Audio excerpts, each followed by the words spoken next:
শ্ৰদ্ধাৰ ভাৰতীয় জনতা পাৰ্টিৰ ৰাষ্ট্ৰীয় সমিতিৰ মাননীয় অধ্যক্ষ অমিত শ্বাহ ডাঙৰীয়া,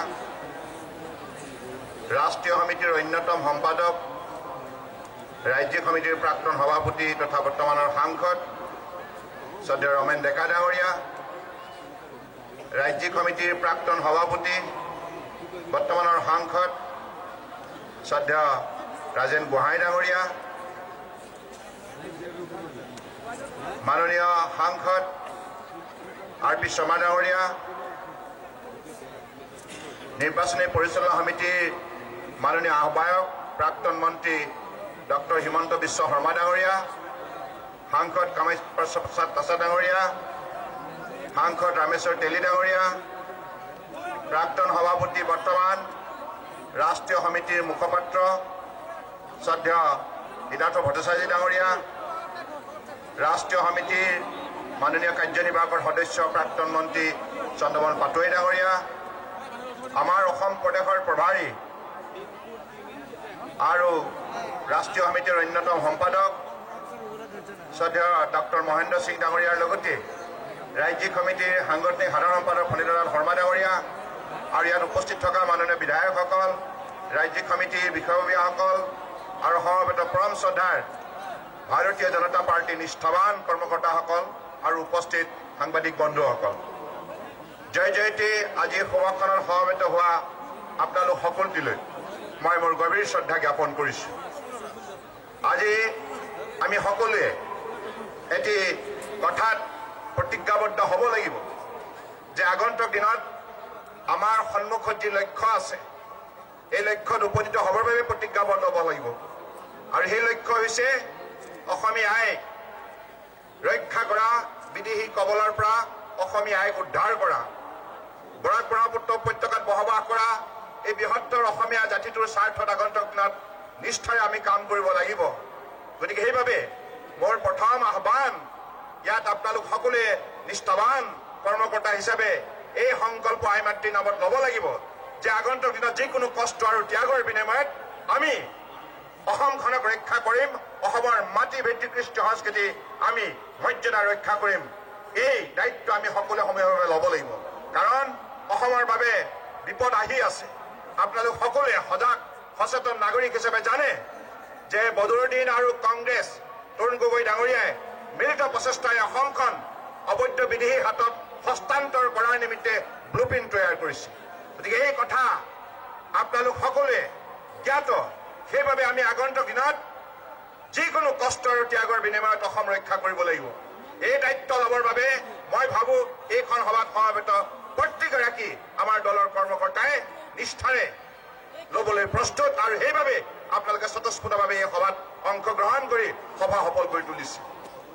গতিকে আজি এই সভাখনত মই কেৱল আপোনালোকৰ সকলোৱে সহযোগিতা বিচাৰোঁ। আমি ঐক্যবদ্ধ প্ৰচেষ্টাৰে আগবাঢ়িব লাগিব। আমাৰ সন্মুখত বহুত দায়িত্ব আছে। আমাৰ উঠি অহা যুৱক যুৱতীক এটা নিশ্চিত ভৱিষ্যত প্ৰদান কৰিব লাগিব, উজ্জ্বল ভৱিষ্যত প্ৰদান কৰিব লাগিব আৰু আমাৰ প্ৰতিটো খেতিয়ক পৰিয়ালক অৰ্থনৈতিকভাৱে স্বাৱলম্বী কৰি তুলিব লাগিব। আমাৰ আহি থকা দিনত এই কথা নিশ্চিত হ'ব লাগিব যে অসমখন আৰু পিছ পৰি নাথাকে, অসম আগবাঢ়ি যাব। অসমৰ বহুত সম্পদ আছে, বহুত শক্তিশালী আমাৰ ভিত্তি আছে। গতিকে কংগ্ৰেছৰ ছত্ৰছায়াত থাকি অসম পিছ পৰি থাকিল। গতিকে কংগ্ৰেছৰ ছত্ৰছায়াৰ পৰা অসমক উদ্ধাৰ কৰি আগন্তুক দিনত আমাৰ যিখিনি সম্পদ আছে, সম্ভাৱনা আছে, ইয়াক শক্তিশালী ৰূপ দি আগন্তুক দিনত আমি ভাৰতবৰ্ষৰ বুকুত শ্ৰেষ্ঠ ৰাজ্য হিচাপে নিজক প্ৰতিষ্ঠা কৰিব লাগিব। গতিকে সেই লক্ষ্যৰে আগবাঢ়ি যোৱাৰ নিমিত্তে মই আপোনালোক সকলোৱে সহযোগিতা বিচাৰিছোঁ। কাৰণ এইখন অসমক আজি তাৰিখত যদি ভাবিব নোৱাৰাকৈ পিছপৰা অৱস্থাত ৰাখিলে ইয়াৰ কাৰণে মূল জগৰীয়া কংগ্ৰেছ দল আৰু চৰকাৰ। কংগ্ৰেছ দল আৰু চৰকাৰে দীৰ্ঘদিন ক্ষমতাত থাকি অসমক ভাবিব নোৱাৰাকৈ অন্যায় অত্যাচাৰ কৰি অসমৰ মানুহক গোটেই ভাৰতবৰ্ষৰ বুকুত বিশেষভাৱে পিছ পৰি থাকিবলৈ বাধ্য কৰালে। গতিকে এই অৱস্থাৰ পৰা অসমক পৰিত্ৰাণ ঘটাব লাগিব। আমাৰ যুৱক যুৱতীসকলৰ ব্যক্তিত্বত বহু প্ৰতিভা আছে, বহু যোগ্যতা, দৃঢ়তা, সংকল্প, আত্মবিশ্বাস আছে। গতিকে আগন্তুক দিনত যুৱক যুৱতীসকলৰ এই দক্ষতা বিকাশ ঘটাই আমি অসমখনক আগুৱাই নিব লাগিব আৰু এই কথা প্ৰমাণ কৰিব লাগিব যে ভাৰতবৰ্ষৰ 125 কোটি জনতাৰ মাজত অসমেই হৈছে শ্ৰেষ্ঠ আৰু অসমৰ শক্তি আমি বিশ্বৰ বুকুত প্ৰতিষ্ঠা কৰিব লাগিব। গতিকে সেই লক্ষ্যৰে মই ভাবো আপোনালোক সকলোৱে আগবাঢ়ি যাবৰ কাৰণে প্ৰস্তুত। আজি এই সভাখনত মই দীঘলীয়া কৰিব বিচৰা নাই, কেৱল এতিয়া আহ্বান জনাইছো শদিয়াৰ পৰা ধুবুৰীলৈকে বৰাক ব্ৰহ্মপুত্ৰ পৰ্যায়ত বসবাস কৰা আমাৰ বৃহত্তৰ অসমীয়া জাতিৰ সতি সন্ততি আমি মিলা প্ৰীতিৰে ঐক্যবদ্ধ প্ৰচেষ্টাৰে এইখিনি জাতীয় স্বাৰ্থত কাম আমি নিশ্চিতভাৱে নিষ্ঠাৰে কৰিব লাগিব। ইয়াৰ বাবে আমাৰ মাজত আন্তৰিকতা ভাতৃত্ববোধ নিশ্চিতভাৱে প্ৰয়োজন। কাৰণ কংগ্ৰেছে ধৰ্মৰ নামত, জাতিৰ নামত, গোষ্ঠীৰ নামত, ভাষাৰ নামত নানা ধৰণৰ সংঘাত সৃষ্টি কৰি জাতিটোক দুৰ্বল কৰিলে। গতিকে এই জাতিটোক আমি পুনৰ শক্তি প্ৰদান কৰিব লাগিব, মনোবল দিব লাগিব। গতিকে মনোবল দিবৰ বাবে আগন্তুক দিনত আমি প্ৰত্যেকে ঐক্যবদ্ধ প্ৰচেষ্টাৰে আগবাঢ়ি যোৱাৰ সংকল্প ল'ব লাগিব। আজি কিমান সুন্দৰ এটি বাতাবৰণ আপোনালোকে জানি সুখী হ'ব। আমাৰ কোকৰাঝাৰ দুপৰীয়া ভাগত যিখন সভা অনুষ্ঠিত হ'ল, সেইখন সভাত সকলো নামনি অসমৰ সকলো জাতি গোষ্ঠী ভাষা ভাষী ধৰ্মৰ লোকে সেই সভাত অংশগ্ৰহণ কৰি এই কথা প্ৰমাণ কৰিলে যে তেখেতসকলৰ এতিয়া সম্পূৰ্ণৰূপে যদি কোনোবা দলৰ ওপৰত আস্থা আছে, সেই দলটো হৈছে ভাৰতীয় জনতা পাৰ্টি। গতিকে পৰম শ্ৰদ্ধাৰ ৰাইজ, পৰম শ্ৰদ্ধাৰ মোৰ নিষ্ঠাৱান কৰ্মকৰ্তাসকল, আপোনালোকে এই বিশ্বাস ৰাখিব যে আগন্তুক দিনত অসম নিশ্চিতভাৱে ভাৰতীয় জনতা পাৰ্টীৰ নেতৃত্বত আগবাঢ়ি যাব। আৰু এই নেতৃত্ব প্ৰদান কৰাৰ ক্ষেত্ৰত আপোনালোকৰ এটা উল্লেখযোগ্য ভূমিকা থাকিব। কাৰণ আমি আৰু একবিংশ শতিকাত বিজ্ঞানৰ যুগত আমি আৰু পিছ পৰি নাথাকো, আমি আগুৱাই যাম। এই দৃঢ়তাৰে আমি কাম কৰিব লাগিব। ইয়াৰ বাবে কঠোৰ পৰিশ্ৰমৰ প্ৰয়োজন। গতিকে মই পৰম শ্ৰদ্ধাৰ মোৰ দলৰ সতীৰ্থ সহকৰ্মীসকলক মই আহ্বান জনাইছো, মোক আজি আপোনালোকে এটা গুৰু দায়িত্ব দিছে। 2016 চনৰ নিৰ্বাচনৰ নিমিত্তে আপোনালোকে গুৰু দায়িত্ব দিছে। এই দায়িত্ব মই আপোনালোকৰ সহযোগত নিষ্ঠাৰে পালন কৰিবৰ বাবে সংকল্পবদ্ধ, প্ৰতিজ্ঞাবদ্ধ। কিন্তু এই গোটেই দায়িত্ব পালন কৰাৰ ক্ষেত্ৰত মোৰ আপোনালোকৰ সকলোৱে সহযোগিতা, মৰম চেনেহ, আশীৰ্বাদ লাগে। সেইবাবে মই আপোনালোকৰ শ্ৰীচৰণত কোটি কোটি প্ৰণাম যাচি আশীৰ্বাদ বিচাৰিছো যে আগন্তুক দিনত অসমীয়া জাতিৰ স্বাৰ্থ যাতে নিষ্ঠাৰে কাম কৰাৰ বাবে প্ৰভুৱে যাতে শক্তি ভক্তি জ্ঞান বুদ্ধি বল দিয়ে, তাৰ বাবে আপোনালোকে সকলোৱে যেন কৃপাদৃষ্টি নিক্ষেপ কৰে। এই গুৰুজনাৰ পবিত্ৰ স্থান মহাপুৰুষ শ্ৰীমন্ত শংকৰদেৱৰ শ্ৰীচৰণত কোটি কোটি প্ৰণাম জনাইছো। গুৰুজনাৰ আশীৰ্বাদ লৈ আমি সকলোৱে এই জাতিটোক বিশ্বৰ মহান জাতি হিচাপে আমি প্ৰতিষ্ঠা কৰিব লাগিব। কাৰণ এই জাতিৰ ব্যক্তিত্বত সকলো সম্বল আছে। কেৱল কংগ্ৰেছে কৰা অন্যায় অবিচাৰৰ বাবে জাতিটো আজি পিছ পাৰি থাকিব লগা হৈছে। ভাৰতীয় জনতা পাৰ্টীয়ে মূল্যবোধক বিশ্বাস কৰে। ভাৰতীয় জনতা পাৰ্টীয়ে সুশাসন পদ্ধতিত বিশ্বাস কৰে। ভাৰতীয় জনতা পাৰ্টীয়ে উন্নয়নত বিশ্বাস কৰে। ভাৰতীয় জনতা পাৰ্টীয়ে প্ৰতিটো জাতি গোষ্ঠী ভাষা ভাষিক নিৰাপত্তা নিশ্চিত কৰাত বিশ্বাস কৰে। সেইবাবে আগন্তুক দিনত অসমৰ বুকুত বসবাস কৰা অসমীয়া, মাৰোৱাৰী, বিহাৰী, বঙালী, পঞ্জাবী, নেপালী, হিন্দু, মুছলমান, খ্ৰীষ্টান, বুদ্ধিষ্ট, জৈন, শিখ সকলোকে নিৰাপত্তাৰ বাবে আগন্তুক দিনত ভাৰতীয় জনতা পাৰ্টীয়ে নিষ্ঠাৰে কাম কৰি যাব। এই কথা আপোনালোক সকলোৱে মনত ৰাখি আগন্তুক দিনত মানুহৰ মাজলৈ যাব লাগিব, মানুহক আত্মবিশ্বাস জগাই তুলিব লাগিব আৰু আমি আমাৰ স্বকীয় বৈশিষ্ট্য জীয়াই ৰাখিব লাগিব।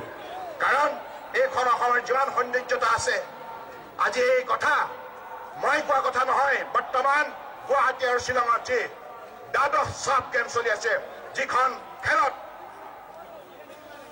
8খন ৰাষ্ট্ৰই অংশগ্ৰহণ কৰিছে, পাকিস্তান, আফগানিস্তান, ভূটান, বাংলাদেশ, নেপাল, মালদ্বীপ, শ্ৰীলংকা, ভাৰত, বিদেশৰ পৰা অহা প্ৰতিগৰাকী খেলুৱৈ আজি গুৱাহাটীত পদাৰ্পণ কৰি কৈছে যে এইখন অসম ইমান সুন্দৰ। শ্বিলঙত পদাৰ্পণ কৰি কৈছে এইখন শ্বিলং ইমান সুন্দৰ। গতিকে আমাৰ অপৰূপ দৃশ্য দেখি তেখেতসকল অভিভূত হৈছে।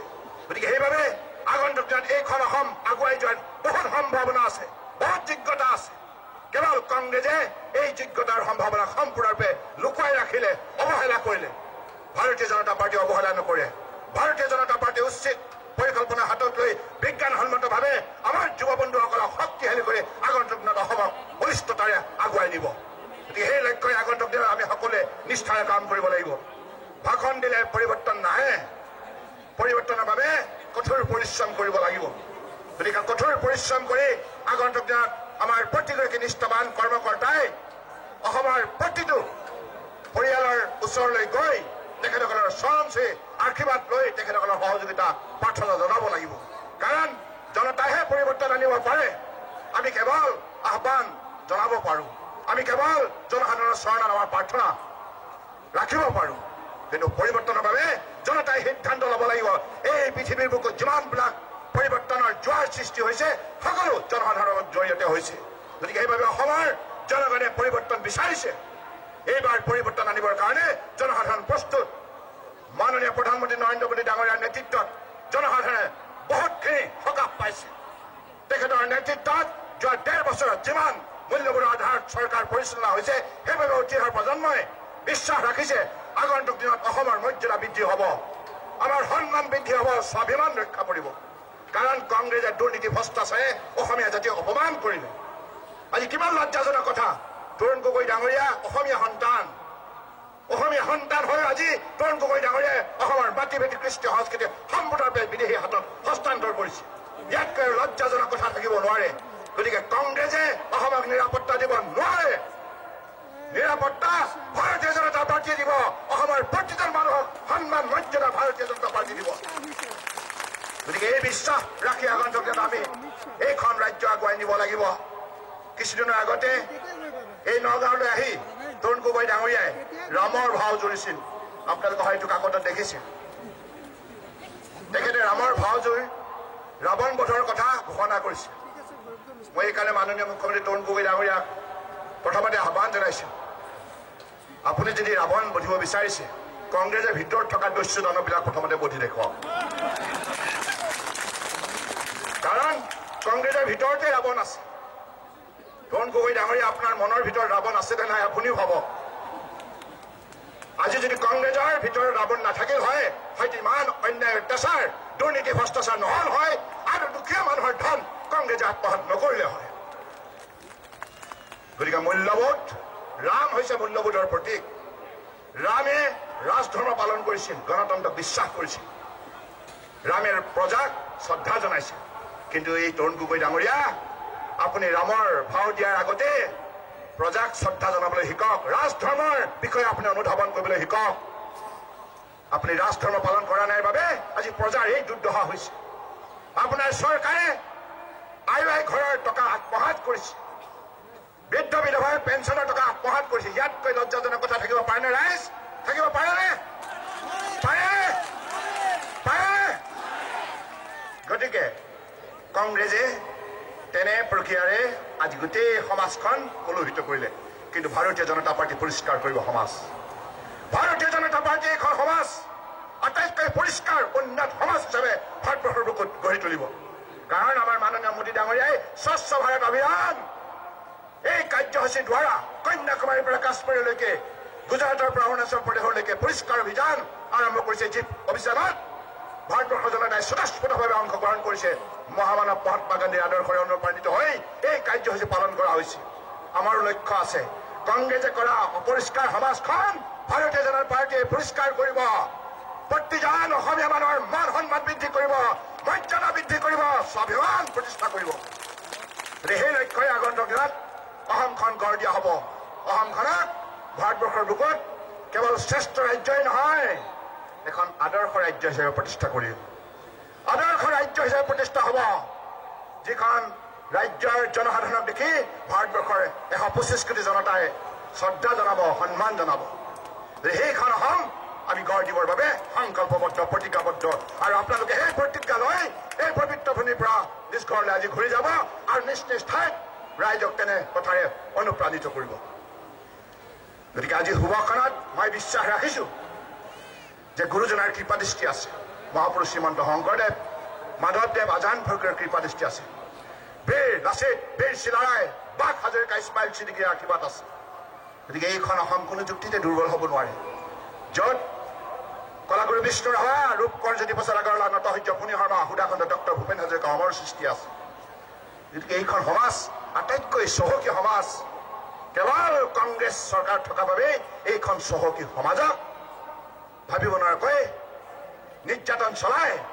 মানুহৰ মন ভাঙি পেলালে কিন্তু এই মন আকৌ আমি জোৰা দিম অসমীয়া বাঙালীৰ মাজত সুন্দৰ ভাতৃত্ববোধ শক্তিশালী হ'ব হিন্দু মুছলমানৰ মাজত সমন্বয় গঢ় লৈ উঠিব বৰাক ব্ৰহ্মপুত্ৰৰ মাজত সমন্বয় হেতু নিৰ্মাণ হ'ব আৰু সমন্বয় পতাত দুপটুকি আগবাঢ়ি যাব গতিকে তেনে এখন অসম আমি সুন্দৰভাৱে নিৰ্মাণ কৰিম আমি প্ৰতিগৰাকী প্ৰকৃত ভাৰতীয় নাগৰিকক নিৰাপত্তা দিম হিন্দুৱে হওক মুছলমানে হওক খ্ৰীষ্টানে হওক বুদ্ধিছে হওক প্ৰকৃত ভাৰতীয় লোকে অসমত নিৰাপত্তা পাব উন্নয়নৰ দিশত দুপে আগবাঢ়ি যাবলৈ সুযোগ পাব তেনে চৰকাৰ ভাৰতীয় জনতা পাৰ্টি গঠন কৰিব ৰাইজৰ সহযোগত ৰাইজৰ মৰম চেনেহ আশীৰ্বাদৰ গতিকে সেইবাবে আজি শুভখনত মই বিশ্বাস ৰাখিছোঁ নগাঁৱৰ মানুহৰ প্ৰতি মোৰ এটা বিশেষ শ্ৰদ্ধা আছে কৃতজ্ঞতা আছে এইবাবে ৰাজেন গোহাঁই ডাঙৰীয়াক আপোনালোকে মই এতিয়া আহি থাকোঁতে মাননীয় অধ্যক্ষ অমিত শ্বাহ ডাঙৰীয়াক মই জনালোঁ ৰাজেন গোহাঁই ডাঙৰীয়াই একেৰে ঠাইয়ে 4বাৰকৈ ইয়াৰ পৰা সাংসদ হিচাপে নিৰ্বাচিত হৈ আজি আপোনালোকক বৰিষ্ঠতাৰ প্ৰতিনিধিত্ব প্ৰদান কৰিছে গতিকে সেইবাবে নগাঁৱৰ ৰাইজে ভাৰতীয় জনতা পাৰ্টীক যিখিনি মৰ্যাদা দিছে তাৰ বাবে মই আপোনালোকৰ শ্ৰীচনাক কৃতজ্ঞতা জ্ঞাপন কৰিছোঁ আৰু মোৰ বিধিসন্নিষ্ঠ আগন্তুক নিৰ্বাচনত নগাঁও জিলাৰ প্ৰত্যেকখন আসন আপোনালোকে নিশ্চিতভাৱে ভাৰতীয় জনতা পাৰ্টীৰ পতাকা ওলাবৰ কাৰণে আপোনালোকে সক্ষম হ'ব হ'বনে পাৰিবনে পাৰিব গতিকে আজি শুভখনত মই বিশ্বাস বাঢ়িছে আপোনালোকে মনোবল দিছে তাৰ বাবে মই আপোনালোকৰ প্ৰতি ধন্যবাদ জনাই আজি সভাৰ উদ্যোক্তা দীপলৰঞ্জন শৰ্মা ডাঙৰীয়াৰ লগতে তেখেতৰ সকলো সতীৰ্থক মই ধন্যবাদ জনাইছোঁ ৰাজেন গোহাঁই ডাঙৰীয়াক বিশেষভাৱে ধন্যবাদ জনাইছোঁ তেখেতে স্থানীয় সাংসদ হিচাপে এইখন সভা সফল কৰাৰ বাবে বহু শক্তিশালী উদ্যোগ লৈছে স্থানীয় আমাৰ জিলা সমিতি মণ্ডল সমিতি পঞ্চায়ত সমিতি বুথ সমিতি আৰু মৰ্চা কোষৰ সহযোগত ৰাইজৰ সহযোগত গতিকে মই বিশ্বাস ৰাখিছোঁ আগন্তুক নিশ্চিতভাৱে সমগ্ৰ অসমতে আপোনালোকে এই পৰিৱেশ সৃষ্টি কৰাৰ ক্ষেত্ৰত বলিষ্ঠ পদক্ষেপ ল'ব এইখিনি কথাকে কৈ মই পুনৰ আপোনালোক সকলোৰে প্ৰতি শ্ৰদ্ধা জনাই মোৰ বক্তব্য সামৰিছোঁ ধন্যবাদ জয় আই অসম